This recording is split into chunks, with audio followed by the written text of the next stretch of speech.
membangun dari pinggiran, membangun dari desa, membangun dari daerah terluar, sehingga sampai saat ini kita telah membangun 366.000 km jalan desa.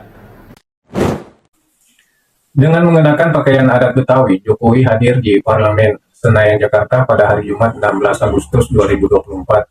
Kedatangan Joko Widodo atau Jokowi ke Gedung Parlemen Senayan, Jakarta untuk membacakan pidato DPR, DPD, dan DPR di tahun 2024. Dalam pidatonya itu, Jokowi memamerkan banyak hal pencapaiannya selama memimpin Indonesia kurang lebih 10 tahun.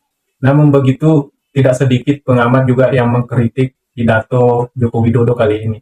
Pidatonya dinilai garing disebabkan dia melupakan beberapa hal yang substansial untuk disampaikan pada pidatonya kali ini, seperti masalah korupsi dan penyelesaian masalah hukum.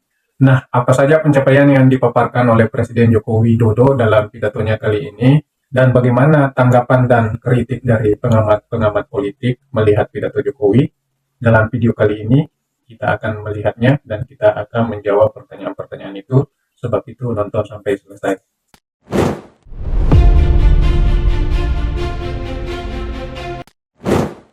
Pidato kenegaraan Presiden Joko Widodo kali ini mendapat sorotan dari masyarakat umum, begitupun dari pengamat-pengamat politik, disebabkan pidatonya kali ini sangat berbeda dari apa yang disampaikan di tahun-tahun sebelumnya. Di pidato kali ini, Presiden Jokowi lebih fokus menyampaikan dan berpidato tentang pencapaiannya selama menjadi Presiden Indonesia selama 10 tahun.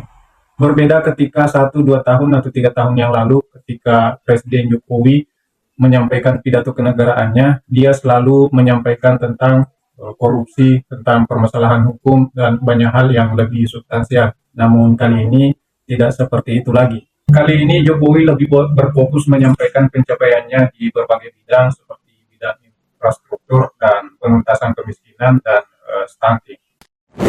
Membangun sebuah fondasi dan peradaban baru dengan pembangunan yang Indonesia sentris. Membangun dari pinggiran, membangun dari desa, membangun dari daerah terluar, sehingga sampai saat ini kita telah membangun 366.000 km jalan desa, 1,9 juta meter jembatan desa, 2.700 km jalan tol baru, 6.000 km jalan nasional, 50 pelabuhan dan bandara baru, serta 43 bendungan baru.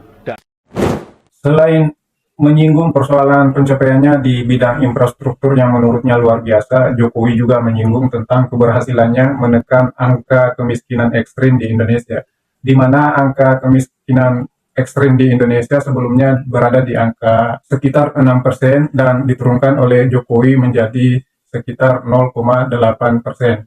Dan itu dinilai satu keberhasilan dalam upaya menuntaskan atau menurunkan angka kemiskinan ekstrim di Indonesia. Angka kemiskinan ekstrim mampu kita turunkan dari sebelumnya 6,1% menjadi 0,8% di tahun 2024. Masalah stunting juga tidak luput dari perhatian Jokowi. Ia menegaskan bahwa beliau selama masa pemerintahannya berhasil menurunkan jumlah stunting yang ada di Indonesia dari yang sebelumnya sekitaran 3,7% turun menjadi 1, sekian persen. Dan itu dinilai adalah pencapaian yang luar biasa oleh Presiden Jokowi selama masa pemerintahannya. Angka stunting juga mampu kita kurangi dari sebelumnya 37% menjadi 21,5% di tahun 2023. Dan terakhir, Jokowi menyampaikan tentang keberhasilannya menurunkan angka pengangguran di Indonesia, di mana angka pengangguran di Indonesia sebelumnya sekitar 5,7% itu berhasil diturunkan oleh Jokowi menjadi 4,8%. Dan tingkat pengangguran juga mampu kita tekan dari sebelumnya 5,7% menjadi 4,8% di tahun 2024. Jadi selama 10 tahun ini Jokowi menyampaikan dalam pidatonya tentang pencapaiannya dan keberhasilannya mengurangi beberapa angka termasuk dari kemiskinan, stunting, dan angka pengangguran. Selain itu, dia lebih berfokus untuk menghitung jumlah pembangunan yang telah dihadirkan di bidang infrastruktur. Namun demikian, apa yang disampaikan oleh Presiden Jokowi ini tidak luput dari perhatian pengamat pengamat banyak yang memberikan masukan atau terkesan memberikan kritik atas apa yang disampaikan oleh Presiden Joko Widodo. Seperti yang disampaikan oleh Direktur Eksekutif Indo Strategik Khairul Aman yang menyampaikan bahwa ada beberapa catatan dari pidato Presiden kali ini yang tidak sebaik dengan pidatonya di tahun-tahun sebelumnya. Dibandingkan pidato pada 16 Agustus 2023 lalu yang telah disampaikan oleh Jokowi yang lebih santai, pidato Presiden Jokowi kali ini terasa lebih garing, tidak banyak di informalitas dan guyonan yang ia gunakan dibandingkan pidato tahun lalu. Menurutnya ada sejumlah alasan yang mempengaruhi hal tersebut. Pertama, tingginya tensi politik pasca pemilu, di mana riak-riaknya masih dirasakan dalam relasi Jokowi dengan PDIP, hingga dinamika internal Golkar yang diduga melibatkan lingkar dekat Jokowi dalam masalah Golkar tersebut. Kedua, Jokowi ingin memunculkan suasana hikmat di ujung kekuasaannya, yang ditandai dengan permohonan maaf sebagai ekspresi etika politik pemimpin saat akan mengakhiri masa kepemimpinannya.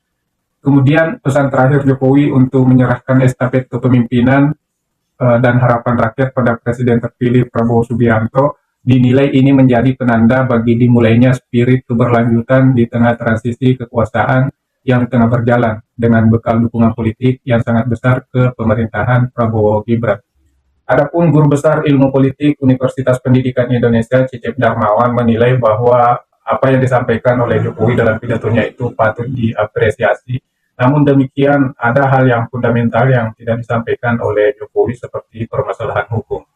Termasuk soal hukum ya, pemberantasan korupsi, semestinya Pak Jokowi terbuka di situ, dibuka. Karena itu masalah krusial bangsa ini, antara lain soal korupsi, bahkan merembet ke masalah politik yang akhirnya oknum-oknum dari elit politik yang terjebak korupsi, kan akhirnya jadi partainya nggak punya kemandirian. Begitu kata beliau. Selain itu, ada hal yang lebih menarik di pidato kepresidenan kali ini di Parlemen Senayan, di mana selama 9 tahun kepemimpinan Presiden Joko Widodo itu selalu didampingi oleh Ibu Megawati Soekarno Putri. Namun pada pidato kali ini di ujung pemerintahan Jokowi, ternyata Megawati tidak sempat hadir di sana. Banyak yang mempertanyakan ketidakhadiran Megawati di sana, meskipun Puan Maharani memberikan alasan bahwa ketidakhadiran Ibu Megawati karena ada agenda lain yang bersamaan dengan pidato kepresidenan ini.